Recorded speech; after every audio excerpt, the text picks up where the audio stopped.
दौसा सांसद जसकौर मीणा ने कहा कि केंद्र सरकार द्वारा शुरू किया गया आत्मनिर्भर भारत अभियान के सार्थक परिणाम देखने को मिलेंगे।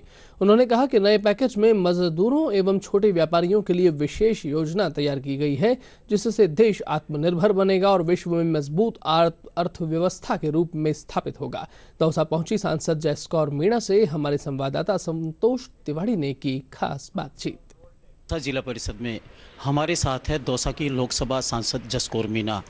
हम उनसे बात करते हैं कि वर्तमान कोरोना संक्रमण के दौर में जिस तरह मजदूरों ने पलायन किया है, तो उस स्थिति को देखते हुए केंद्र सरकार आगामी किस तरह की योजनाएं बना रही है।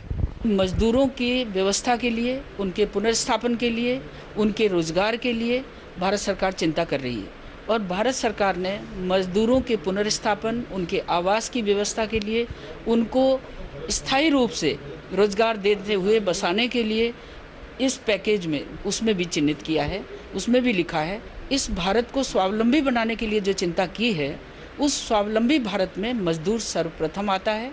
किसान, छोटे व्यापारी, महिलाएं, सब के हाथों को काम मिले और सबको दाम मिले, इसकी चिंता है।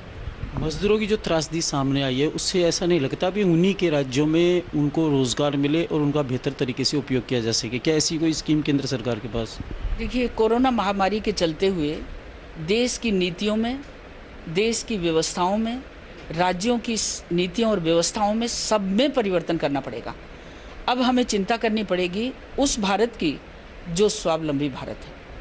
अपने घर पे काम मिले, अपने गांव में काम मिले, अपने ज़िले में काम मिले, यह व्यवस्था अब करनी पड़ेगी राज्यों को भी और केंद्र सरकार को भी। और प्रधानमंत्री नरेंद्र मोदी जी का अपना सपना है और ये सपना है देश को एक समझकर सबके विकास का सपना है। तो ये थी लोकसभा सांसद जसकौर मीणा। इनका कहना है कि जो मजदूरों के लिए आगामी आने वाली स्कीम केंद्र सरकार ऐसी मुहैया कराएगा कि अब उन्हें और कहीं जाने की जरूरत नहीं पड़ेगी। संतोष तिवारी, दूरदर्शन समाचार, दौसा।